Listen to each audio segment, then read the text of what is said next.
racing at Reno, I've done a lot of different flying in my career as a pilot, and the thing I like about Reno is it's kind of the one place you can break all the rules you used to have to follow, but you can do it legally and have a lot of fun, and you're competing against some other pilots that are obviously very good or they wouldn't be here either. One of the aircraft that we race in the jet class here at Reno is the L-39, which is the aircraft you see behind me here. They were actually built in Czechoslovakia, and they were used as trainers by the Eastern Bloc for their pilots that were going to go on and fly MiG aircraft. They're a nice-looking aircraft. They're sexy, as we call it. That we can take it, change the engine a little bit, change the wings, aerodynamics a little bit, make it go well over 500 miles an hour and race with it. There's only certain things that we can do to them. This is not an unlimited category racer. We can tweak the fuel controls to get a little better performance out of them. We can move the CG a little further aft to unload the tail and get a few more knots out of it. When we put them into a race configuration, one of the key factors, of course, is to make them as light as we possibly can. I mean, there are things that some guys will do that they're not going to tell the other racers. That's the competitive edge. The only drawback to the L-39 is it doesn't make a lot of noise. And so we like noise at air racing, and unfortunately it's a little on the quiet side.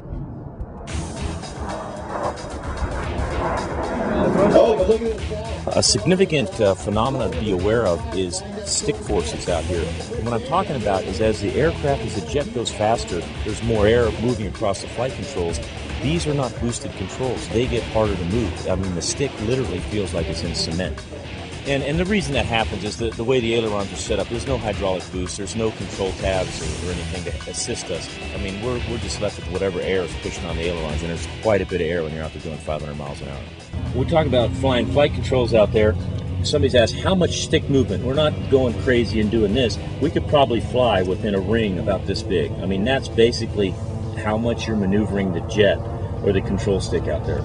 So the biggest thing that enlightened me actually yesterday was we went out there in the afternoon and we hit some turbulence after pylon number 3, and I think we're up about 8 Gs. I mean, we just got hammered, hitting that wash across the ridgeline. So you have to be ready for just about anything out there, and that will get your attention. I mean, you get yourself slammed, inside the cockpit, but you got to quickly get over it, get back to racing, get on your line, and keep going. A very professional group of pilots out there, good situational awareness, and I think everybody knows how to handle their aircraft. So you feel rather comfortable going around the track with these guys. There's not any wild cards out there that are going to do some kind of crazy maneuver or flat plate you when you're going around the course. This is a closed course, pretty much an oval or circular track, so there's no weaving and reversing direction of turn. I mean, this is fly low, go fast, turn left. In a Red Bull race, it's a weave through a bunch of air gates, and one of the main differences in the Red Bull race, we want to fly below the level of the pylons, and you can hit them. Here at Reno, you need to fly above the top of the pylons, and you don't want them because they're concrete barrels on top of a telephone pole. Your relationship with the pylons is a little bit different in each race. When you're flying the course, your focus is primarily outside the aircraft, and it has to be because you're flying low, you've got traffic out there, so there's not much opportunity to look inside. You need to think farther ahead in the course. You need to look ahead. Instead of looking 150 yards, we're looking out there 300-400 yards ahead, because you've got to see what's coming in about the next second so you can position the jet properly. It's a little less forgiving as far as pylon cuts go, because once you get the jet moving around the course, if you get inside a pylon, it's kind of difficult to get it back outside, whereas in the airplane or the slower airspeed, it's quite easy to maneuver the airplane to make sure you don't cut the pylons. We're always trying to see those pylons. Those pylons, it's one thing to be looking for those pylons at 200 miles an hour. It's a whole other thing looking for those pylons at 500 miles an hour. 0-0. Cut pylon 5, lap 1. 77.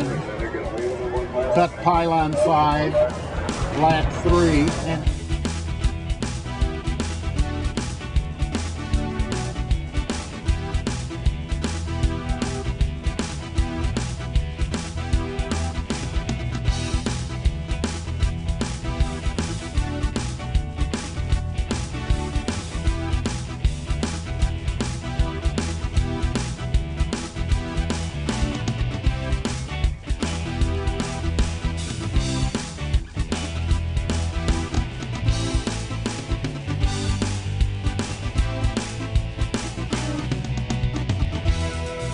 It's a very, very demanding sport. It's a lot of fun, but it definitely requires a lot of your attention and focus.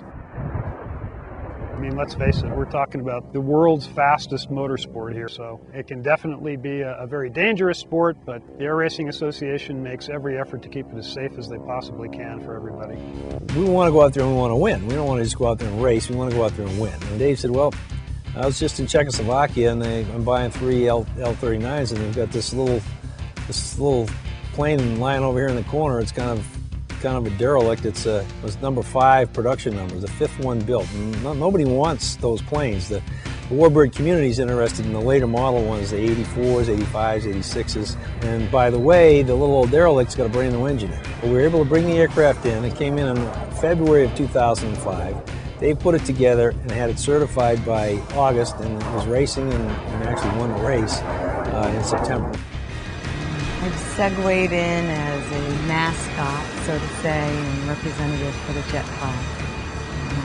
I'm an exercise physiologist, and so what a person with that degree does is we work with maintaining as best as we can through exercise, nutrition, movement patterns. And just like the planes, the more prepared, the better prepped you are, the more you maintain yourself, the better you're going to have movement patterns. Your heart's a pump, just like a fuel pump in the plane. The more efficient, the cleaner it is, the better you run, the better you move.